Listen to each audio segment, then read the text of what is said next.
पूर्ण मैथ आपको कहीं जाने की व्यवस्था नहीं है, कहीं जाने की कोई ज़रूरत नहीं है, पूरा का पूरा मैथ आपको मिल जाएगा। संपूर्ण मैथ इस बार हम लोग करवाने जा रहे हैं, पूरा का पूरा मैथ आपको दे देंगे। तो आज का टॉपिक जो हमारा है उसका नाम है मैट्रिक्स। इसका नाम क्या है? मैट्रिक्स। मैट्रिक्स का हिंदी होता है अभियायु। मैट्रिक्स क्या होता है? मैट्रिक्स बाबू संख्याओं को सजा कर लिखने का एक तरीका है कि जो संख्या होता है उसको सजा कर लिखने का एक तरीका होता है। तो इसको आप लोग को सिंपल भाषा में बोल दें कि मैट्रिक्स क्या होता है। तो मैट्रिक्स संख्याओं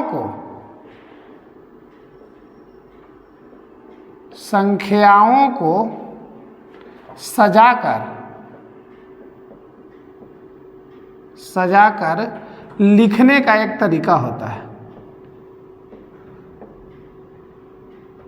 लिखने का एक तरीका होता है। एक तरीका होता है। तरीका होता है मतलब यह है कि मैट्रिक्स में संख्याओं को सजा कर लिखा जाता है। क्या कर किया जाता है बाबू? संख्याओं को सजा कर लिखा जाता है। अब संख्या में कौन कौन से संख्या आएंगे? तो संख्या में जो हम लोग संख्या लेते हैं वह संख्या आएगा वास्तविक संख्या। पहला आ जाएगा बाबू वास्तविक संख्या। दूसरा आप लोग बोल सकते हैं बाबू कि इसमें जो संख्या आएगा वह पूर्ण संख्या आएगा। पूर्ण संख्या, पूर्ण संख्या, ठीक है। उसके बाद में धनात्मक पूर्णांक संख्या भी बोल सकते हैं। धनात्मक पूर्णांक संख्या, पूर्णांक संख्या, ठीक है। इन संख्याओं को लेकर के क्या किया जाता है? एक समुच्चय बनाया जाता है, एक तैयार किया जाता है, मतलब सजा करके लिखा जाता है। आपको सिंपल भाषा में आपसे अगर पूछा जाए कि मैट्रिक्स होता क्या है, तो संख्याओं को सजा कर लिखने का एक तरीका होता है, उसी को हम लोग कहते हैं मैट्रिक्स। इसमें वास्तविक संख्या रहेगा, पूर्ण संख्या रहेगा, धनात्मक पूर्णांक संख्या रहेगा, लेकिन काल्पनिक संख्या नहीं होता है और कठिन संख्या नहीं होता है बाबू। जो कठिन संख्या होगा, कठिन संख्या, इसका प्रयोग आप मैट्रिक्स में नहीं करिएगा, ठीक है। और काल्पनिक संख्याओं का भी प्रयोग हम लोग नहीं करते हैं मैट्रिक्स में। मैट्रिक्स में पूरा संख्या का प्रयोग किया जाता है। तो ये तो हो गया डेफिनेशन। मैट्रिक्स जो होते हैं सिंपल भाषा में बाबू किसी कैपिटल लेटर से सूचित किया जाता है मैट्रिक्स को। मान लेते हैं कि ए से सूचित करते हैं और मैट्रिक्स का मतलब होता है डब्बा। इसमें अलग अलग टाइप का डब्बा मिलेगा। कुछ इस तरीके का डब्बा मिलेगा, कुछ इस तरीके का डब्बा मिलेगा, कुछ डब्बा इस तरीके के दिखेगा, मतलब अलग अलग प्रकार के आपको डब्बा दिखता है। और इसी को हम लोग क्या बोलते हैं? मैट्रिक्स कहते हैं। और ये जो मैट्रिक्स होता है बाबू, ये जो डब्बा होता है, इस डब्बे में जो जगह आपको दिख रहा है, इसी में संख्याओं को रखा जाता है। और जिन संख्याओं को रखा जाता है उन संख्याओं को बोला जाता है एलिमेंट्स। उनको क्या बोलते हैं? एलिमेंट्स। हाँ, इनको कैपिटल लेटर से सूचित करते हैं। और मैट्रिक्स एक्चुअली में क्या होता है? डब्बों का एक समुच्चय होता है। डब्बों का एक क्या होता है? संग्रह होता है। जैसे यदि ए अगर मान लेते हैं कि कोई मैट्रिक्स दिया गया है और यहाँ दिया गया बाबू ए, बी, सी और डी, ऐसे इसमें कुछ तत्व लिखे गए हैं। तो जो लिखा हुआ आप दिख रहा है डिजिट, इन सब डिजिटों को हम लोग बोलते हैं बाबू एलिमेंट। इसको बोला जाता है एलिमेंट। इसको बोलते हैं एलिमेंट्स, या हिंदी बोले तो इसको बोलते हैं अवयव। अवयव या बोलते हैं तत्व। अवयव या तत्व मतलब यह हो गया कि मैट्रिक्स जो होगा बाबू, जो डब्बा के रूप में लिखा जाएगा, उसमें जो एलिमेंट्स होते हैं उनको हम लोग तत्व कहते हैं। अगर आपसे यहाँ से पूछेगा कि इन तत्वों की संख्या बताओ, तत्वों की संख्या, तो आप आसानी से बता सकते हैं। काउंट कर लेंगे 1 2 3 और 1 4। इसमें तत्वों की संख्या कितने हैं? 4। अगर यहाँ से अगर कोई एक और अभियायु हम लोग बनाते हैं, ऐसा दिया गया है 2 3 6, यहाँ दिया गया 7 9 8, इस तरीके का एक अभियायु है। तो यहाँ पर भी जितने जो आप डिजिट दिख रहा है, ये सारा डिजिट तो आपको दिख रहा होगा, ये सब डिजिट को ही हम लोग क्या बोलते हैं बाबू? एलिमेंट बोला जाता है। इनको क्या बोलते हैं? एलिमेंट। और यहाँ पर आपसे पूछ देगा बाबू कि तत्वों की संख्या बताओ, तत्वों या अवयवों की संख्या, अवयवों की संख्या। तो आप आसानी से बोल सकते हैं कि सर इसमें कितने अवयव हैं, 6। टोटल हम लोग काउंट कर लेंगे, उसको बोलेंगे 6। ठीक है, अभी बेसिक आप लोगों को बता दे रहे हैं, तब इससे हम लोग हाई लेवल के क्वेश्चंस करेंगे धीरे धीरे। ये हो गया स्टार्टिंग का कि हम लोग इसको, जो डब्बा होता है, डब्बा में जो लिखा गया जो डिजिट है उसको एक्चुअली में क्या कहते हैं, अवयव कहते हैं। ठीक है, और यह जो डब्बा होता है, यह डब्बा अलग अलग कहानी बताता है। कहानी क्या बताता है इसे देखो, कहानी यह बताता है विद्यार्थीगण कि मान लेते हैं कि यह एक मैट्रिक्स है और मैट्रिक्स में दिया गया है कि यहाँ भी ये है, यहाँ भी ये है, यहाँ भी ये है, यहाँ भी ये है। मान लेते हैं इस तरीके से कि कुछ एलिमेंट लिया गया है, यहाँ से जो डिजिट इस तरीके से गुजरेगा इसको बोलते हैं रो। इसको क्या बोलते हैं, रो। रो का मतलब होता है हॉरिजेंटल लाइन, हॉरिजेंटल लाइन, जिसको हम लोग बोलते हैं बेटा क्षैतिज रेखा, क्षैतिज रेखा। ठीक है, इसको हॉरिजेंटल लाइन का मतलब हो गया क्षैतिज रेखा। तो एक रो यहाँ हो गया, तो यहाँ से भी आप ऐसे करके पास आउट कर सकते हैं, ये भी कहलाएगा रो आपका। तो इस रो को बोलेंगे R1, इसको बोलेंगे आप R2। और एक ऊपर से आप लाइन नीचे की ओर ड्रॉ कर सकते हैं, इसको बोला जाएगा कॉलम, इसको बोलते हैं कॉलम। तो ये भी कॉलम होगा, तो ये भी कॉलम है आपका, इसको भी हम लोग क्या कहते हैं, कॉलम कहते हैं। तो एक कॉलम यहाँ भी हो गया। तो जो हॉरिजेंटल लाइन होता है, जो लेटा हुआ लाइन होता है, उसको हम लोग कहते हैं रो। याद करने का सिंपल तरीका है कि रो किसको कहते हैं, तो जब भी रोना है तो सूत के, जब भी रोना है कैसे, तो सूत के, क्योंकि यह लेटा हुआ लाइन कहलाता है रो। तो आदमी लेटा हुआ लाइन माने सूता हुआ लाइन, और सूता हुआ लाइन को ही हम लोग कहते हैं रो। तो रो समझ लिए, तो दूसरका वाला जो रहेगा वो हमेशा कॉलम रहेगा। इसको आप लोग वर्टिकल लाइन भी बोलते हैं बाबू।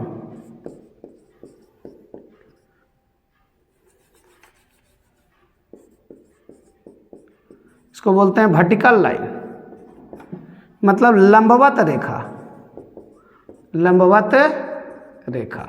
ठीक है, इसको वर्टिकल लाइन बोला जाता है, मतलब लंबवत रेखा बोला जाता है। तो आप देख करके इसमें आराम से आप बता सकते हैं। अगर आपसे पूछ देगा कि इसमें रो की संख्या बताओ, रो की संख्या दिया गया जो मैट्रिक्स है, इसमें पूछेगा रो की संख्या बताओ, 1 2, कितने रो हैं, तो एक रो और एक 2 रो, यहाँ बोलेंगे 2 रो है। कॉलम कितने हैं सर, तो एक ऊपर से कॉलम, एक कॉलम और एक 2 कॉलम। तो यहाँ पर जो कॉलम की संख्या होगा, कॉलम की संख्या, तो कॉलम की संख्या भी कितने हैं, 2 हैं। तो जो यह मैट्रिक्स होता है, यहाँ पर एक जगह होता है जिसको हम लोग बोलते हैं क्रम। इसको क्या बोलते हैं बेटा, क्रम। क्रम का मतलब होता है इंग्लिश में ऑर्डर। क्रम का मतलब होता है ऑर्डर। ऑर्डर जो लिखा जाता है वह m इंटू n में लिखा जाता है, m इंटू n के रूप में लिखा जाता है। यह m इंटू n के रूप में जो लिखा जाता है, और यह जो m इंटू n जो है बाबू, m को बोलते हैं हम लोग रो।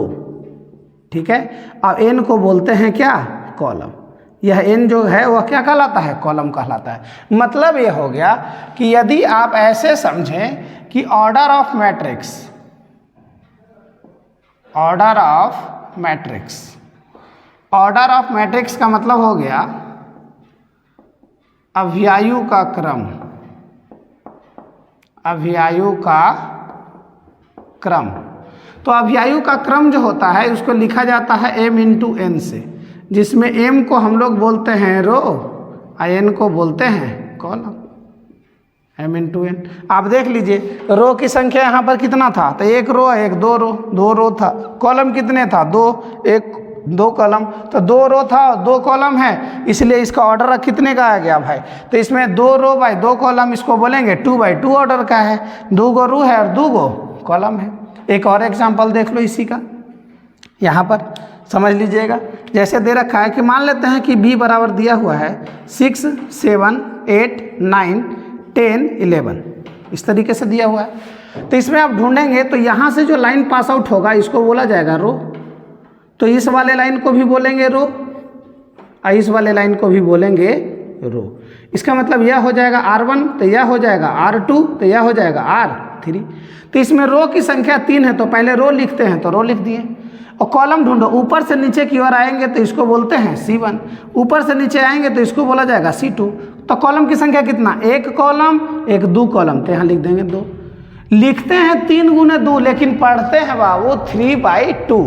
लिखते हैं 3 गुने 2 और पढ़ते क्या हैं, आपको पढ़ना जो है वह पढ़ेंगे 3/2। पढ़ना क्या है 3/2। लिखते भले हैं 3 गुने 2 लेकिन पढ़ते हैं 3/2। तो ये हो गया मैट्रिक्स का इंट्रोडक्शन। पहले इतना आप लोग छाप लीजिए, उसके बाद आगे बताते हैं।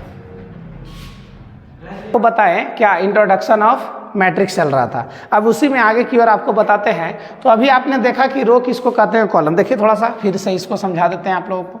जैसे A = दिया हुआ है, यहाँ पर दिया हुआ 6, 5, 10, 11, 12, 13 और दिया हुआ है 9, ऐसा दिया गया है, एलिमेंट लिया हुआ है। तो यह जो दिया गया एलिमेंट है, इसमें सबसे पहले यहाँ से एक लाइन ऐसे करके ड्रॉ करेंगे। आप दिख नहीं रहा, इमेजिनरी लाइन है, आप मानेंगे इसको क्या R1। यहाँ से आप ऐसे करके लाइन ड्रॉ करेंगे तो यह कहला जाएगा R2। ऊपर से नीचे खींचो या नीचे से ऊपर खींचो, उससे कोई दिक्कत नहीं। यह लाइन कहलाता है C1, यह कहलाएगा C2 और यह कहलाएगा C3। मतलब आप समझ रहे हैं कि रो की संख्या, इसका पूछेगा कि ऑर्डर क्या है, तो आप ऑर्डर बोलेंगे कि सर ऑर्डर तो है 2, मतलब रो क्या है 2, और कॉलम कितने हैं 1, 2 और 1, 3, तो कॉलम हो जाएगा 3। तो इसमें सारा चीज़ आप बता सकते हैं। पहला हो जाएगा अवयवों की संख्या, अवयवों की संख्या।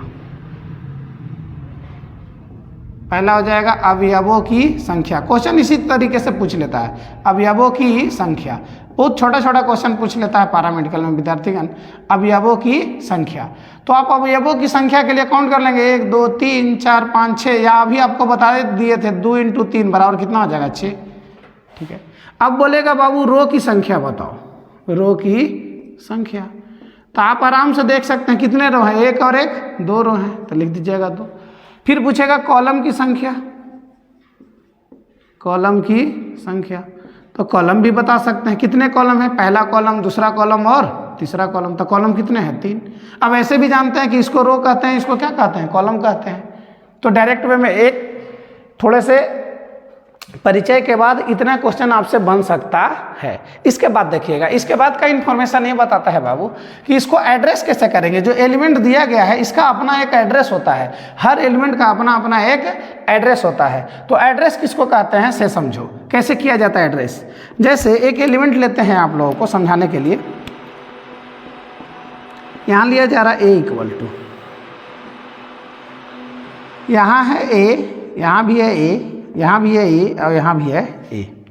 आप इस बात को अच्छी तरीके से समझ रहे हैं कि यह कहलाएगा R1 तो यह कहलाएगा R2। ठीक है, यदि यह R1 होगा तो यहाँ भी 1 होगा और यहाँ भी 1 होगा। यदि यह R2 होगा तो यहाँ भी 2 होगा और यहाँ भी 2 होगा। तो ऊपर से नीचे जाइए, नीचे से ऊपर जाइए, कहलाता है C1 और इसको कहते हैं C2। तो ऊपर से नीचे की ओर आइएगा तो यहाँ भी 1 तो यहाँ भी 1, ऊपर से नीचे की ओर आइएगा तो यहाँ भी 2 यहाँ भी 2। इसका मतलब यह हो गया कि इस एलिमेंट का नाम हो गया क्या 1 1। पहला रो का पहला कॉलम, पहला वाला रो को शो करता है, दूसरा वाला कॉलम को शो करता है विद्यार्थीगण।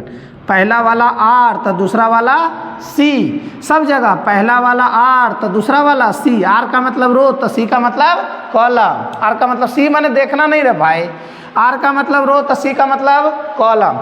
यहाँ हो जाएगा तो पहला रो और दूसरा क्या हो जाएगा कॉलम। तो ये हो गया, इसको क्या कहते हैं एड्रेस कर रहा है, बता रहा है कि यह किसका। अगर यहाँ पे एलिमेंट रहेगा तो बताइएगा कि पहला रो का पहला कॉलम है, पहला रो का दूसरा कॉलम है, दूसरा रो का पहला कॉलम है और दूसरा रो का दूसरा कॉलम है। इसको बोलते हैं हम लोग एड्रेस करना, यह एड्रेस कर रहा है। ठीक है, तो एलिमेंट का यह होता है बाबू एड्रेस। ठीक है, अब इसी से रिलेटेड इस पर आपसे क्वेश्चन पूछेगा। कैसे क्वेश्चन पूछेगा, इसका एग्जाम्पल देखो। थोड़ा एग्जाम्पल कैसे पूछता है आपसे, एग्जाम्पल पूछ लेता है विद्यार्थीगण। यहाँ दिया हुआ है 2, यहाँ दिया हुआ है 7, यहाँ दिया हुआ है -5, यहाँ दिया हुआ है 6, यहाँ दिया हुआ है 4, यहाँ दिया हुआ है 9। आपसे पूछेगा कि A11 का वैल्यू बताओ, फिर आपसे पूछेगा A12 का वैल्यू बताओ, A22 का वैल्यू बताओ, फिर आपसे पूछेगा A31 का वैल्यू बताओ, A23 का वैल्यू बताओ। इस तरीके से आपसे पूछ लेता है। तो हम लोग करेंगे क्या कि सबसे पहला काम रहेगा कि इन सब को डिनोट कर देंगे कि कौन किस जगह पर है। बनाने का एकदम सिंपल सा तरीका है। इसको मानेंगे R1, इसको क्या बोलेंगे विद्यार्थीगण R2। यह कॉलम है तो इसको हम लोग बोल सकते हैं पहला कॉलम, इसको बोलेंगे दूसरा कॉलम और इसको बोलते हैं तीसरा कॉलम। जब आप नेमिंग करेंगे तो पहल का रो होगा तो यहाँ भी 1, यहाँ भी 1, यहाँ भी 1। ये दूसरा का रो तो यहाँ भी 2, यहाँ भी 2 और यहाँ पर भी 2। ऊपर से नीचे आएंगे तो पहला कॉलम तो पहला कॉलम, ये दूसरा कॉलम तो यहाँ भी 2 तो यहाँ भी 2, तीसरा कॉलम तो यहाँ पर 3 तो यहाँ पर भी 3 होगा। अब आप नेमिंग को देख लीजिए। 1 1 का वैल्यू कितना है जी, तो 2 लिख देंगे। 1 2 का वैल्यू कितना विद्यार्थीगण 7 तो लिख देंगे 7। 2 2 का वैल्यू कितना है 4 तो लिख देंगे 4। कहता 3 1 है ही नहीं, काट देंगे जी। 2 3 तो 2 3 का वैल्यू दिया हुआ है 9। इस तरीके से आप किसी भी मैट्रिक्स के एलिमेंट का एड्रेस बता सकते हैं। आपको नंबर मिल गया, फ़ोन करके पूछ लीजिएगा कहाँ है, बता देते हो, ठीक है। वही एड्रेस होता है बाबू। जब आपको यह पता चल जाता है कि कौन सा रो है और कौन सा कॉलम है तो उसके घर पर आप पहुँच जाते हैं, ठीक है। अब चल मत जाना तुम लोग, ठीक है। अब देखो यहाँ से ये हो गया आपका क्या बाबू, अभियायु का एड्रेस कैसे किया जाता है। अब जब अभियायु का एड्रेस आप समझ गए हैं तो इसके बाद देखिए क्या आता है से। इसके भी कुछ टाइप हैं। टाइप तो बहुत सारा है विद्यार्थीगण, लेकिन इसका कुछ टाइप है, उस टाइप को हम पहले बता देते हैं। 2-4 टाइप आप लोगों को बताते हैं जो ज़्यादा जरूरी है आपके लिए, ठीक है। पहला टाइप जो आप लोगों को बताने जा रहे हैं जिसको हम लोग बोलते हैं type of matrix. Type of matrix जिसको बोलते हैं अभियायु का प्रकार। अभियायु का प्रकार। अभियायु का क्या प्रकार है इसे समझिएगा कि मतलब कितने टाइप के अभियायु होते हैं। अभियायु का टाइप पहला जो होता है, जो सबसे फेमस है, जो हमेशा पूछता रहता है, उसको बोलते हैं स्क्वायर मैट्रिक्स। क्या बोला जाता है, स्क्वायर मैट्रिक्स। हिंदी होता है बाबू वर्ग अभियायु। वर्ग अभियायु, ठीक है। स्क्वायर मैट्रिक्स जिसको बोला जाता है वर्ग अभियायु। अब नाम से पता चल रहा है, वर्ग का मतलब हो जाएगा सब चीज बराबर। वर्ग का मतलब सब चीज बराबर। सब चीज के मतलब से सब चीज ना, हम लोग पढ़ रहे हैं मैट्रिक्स, तो सब चीज का मतलब होता है, वर्ग का मतलब कि वैसा अभियायु जिसमें रो और कॉलम की संख्या क्या हो, बराबर हो। जिसमें रो और कॉलम की संख्या बराबर हो, इसको बोलते हैं बाबू रो और इसको बोलते हैं कॉलम। अभी तो आप लोगों को बताए थे कि इसको बोला जाता है रो और उसको बोलते हैं कॉलम। तो वैसा मैट्रिक्स जिसमें रो और कॉलम की संख्या बराबर हो, वर्ग अभियायु कहलाता है। देख कितना आसान सा है। जैसे एक एग्जांपल आप लोगों को बना देते हैं। a = यहाँ ले सकते हैं 2, यहाँ ले सकते हैं -9, 7, 8। तो यहाँ पर देखो तो जितना रो है उतने कॉलम है। इसको बोलिएगा क्या R1, तो इसे क्या बोला जाएगा R2। तो रो की संख्या 2, कॉलम ढूंढते हैं जी, यहाँ हो जाएगा C1, यहाँ हो जाएगा C2। तो याद देखिए तो 2 रो है और 2 कॉलम है।